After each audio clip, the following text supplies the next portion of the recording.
안녕하세요. 김성경입니다. 갑오년 새해가 밝은 지 일주일이 지났는데요. 올해부터는 달라지는 것이 참 많다고 합니다. 전입과 출생, 혼인신고를 하거나 공공기관에 서류를 제출할 때는 의무적으로 도로명 주소를 사용해야 하고요. 법정 공휴일이 일요일과 겹칠 때 평일 하루를 더 쉬는 대체휴일제도 올 추석부터 적용된다고 하네요.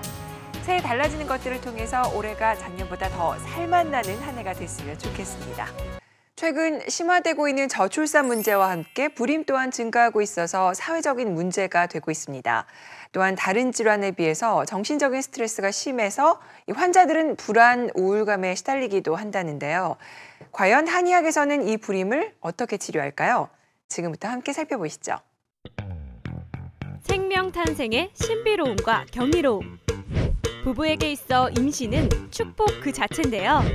하지만 불임진료 환자 수가 4년 사이 무려 24.4%나 증가한 것으로 나타났습니다. 불임 환자가 점점 더 증가하고 있다니 걱정스러운데요. 이 단일 환자 증가 수로는 최고 수준에 이른다고 합니다. 그래서 오늘은 불임에 대해서 한의학적 측면에서 좀 더 자세히 알아보는 시간 준비했거든요. 함께 만나보시죠. 오늘 도움 말씀 주실 한의사 강성청 과장님. 과장님께 불임에 대한 정확한 정의를 여쭤봤는데요. 불임은 난임이라고 하는데요. 부부가 정상적인 부부 생활을 하면서 피임을 하지 않는데도 1년 동안 애를 안 생기면 대개 불임으로 이제 정의를 합니다. 그런데 우리가 일반적으로 아는 불임과 난치불임, 서로 다른 건가요?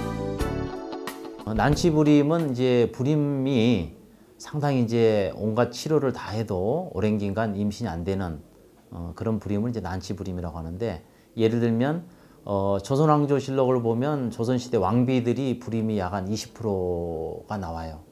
그 왕비들 불임이 난치불임이라고 이해를 하시면 됩니다. 왜냐하면 평생 애를 가지려고 온갖 치료를 다 했을 거 아니에요. 그런데도 안 되는 이런 불임이 있는데 요즘에도 역시 많이 난치불임이 많습니다. 다양한 치료 방법으로도 해결되지 않는 이 난치불임.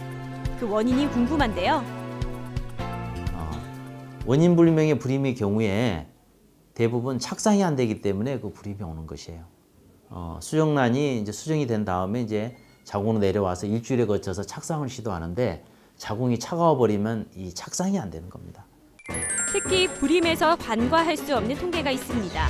2009년 기준으로 전국의 평균 초혼 연령은 남성 31.6세, 여성 28.7세로 10년 전에 비해 남녀 모두 3살가량 늦어진 것으로 나타났습니다. 요즘 현대 이제 특히 그 불임이 증가하고 있는 것은 결혼 연령이 이제 고령화되고 있다는 거. 그래서 이제 그 생식 기능이 절정기를 지나서 이제 쇠퇴하는 그런 그 고령에 이제 임신을 시도하기 때문에 불임이 많아지고 있는 거고요.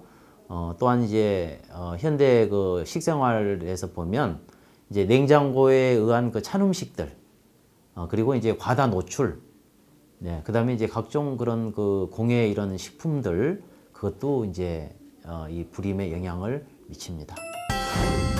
또 한 가지 더 안타까운 사실은 둘째를 갖지 못하는 둘째 불임 부부가 늘고 있다는 점인데요. 출산 경험이 있다는 점에서는 불임보다는 임신이 어려운 상태인 난임에 가깝다고 합니다. 근데 둘째 불임의 원인은 첫애를 출산 때 산후조리를 잘못해가지고 산후풍이 와서 그렇습니다. 산후풍이 오게 되면 자궁이 차가워지게 되거든요. 그래서 자궁이 차가워지게 되면 착상이 안 돼서 임신이 안 되게 되는데, 이 산후풍이라는 질환이 전신질환으로 상당히 치료가 어려워요. 그래서 산후풍이 오면 뭐 무덤까지 가져간다, 죽어야 고친다, 이런 말이 있을 정도거든요. 많은 분들께서 이 방송을 통해서 불임에 대한 올바른 정보 습득하셨으면 좋겠는데요. 그렇다면 한의학에서는 불임 치료를 어떻게 하는지 알아보는 시간 갖도록 할게요.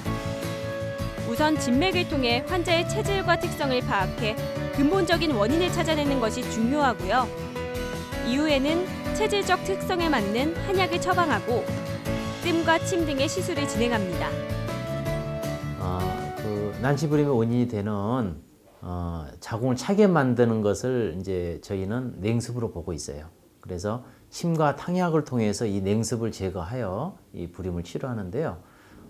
냉습을 제거하는 이제 특이한 약재가 있는데 그게 바로 흰꽃 피는 배롱나무입니다. 백일홍이죠. 근데 이것이 냉습을 제거하는 효과가 상당히 좋아서 이것을 주약재로 해서 효과적으로 냉습을 제거해서 불임을 효과적으로 잘 치료하고 있습니다. 몸에 무리가 가지 않도록 치료를 하기 때문에 몸 안의 기운을 건강하게 지킬 수 있다는 것이 한방치료의 장점인데요. 예기치 않은 불임이 찾아오면 상당히 당황하게 되는데요. 이럴 때일수록 당하지 마시고 냉철하게 판단해서 그 원인이 무엇인지를 명확하게 판단을 하고 그 원인에 맞는 적절한 치료법을 찾아서 열심히 노력하면 불임도 이겨내게 됩니다.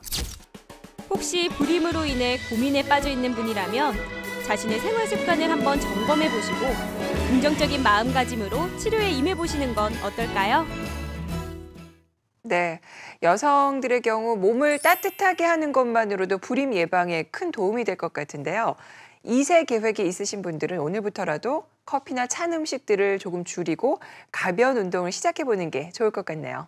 자, 2014년 새해입니다.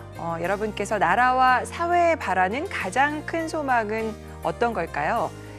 온라인 설문조사 업체의 조사 결과 국민 복지 향상을 가장 크게 소망하는 것으로 나타났습니다. 실업률이 점점 높아지고 경기 불황이 지속되는 현실에서 사회 안전망 확충에 정부의 역할을 크게 기대하고 있는 것으로 보이는데요. 올 한 해를 마무리할 때쯤이면 국민들의 소망이 조금은 이루어져 있었으면 좋겠습니다. 자, 김성경의 비즈인사이드 오늘 시간 여기까지입니다. 고맙습니다.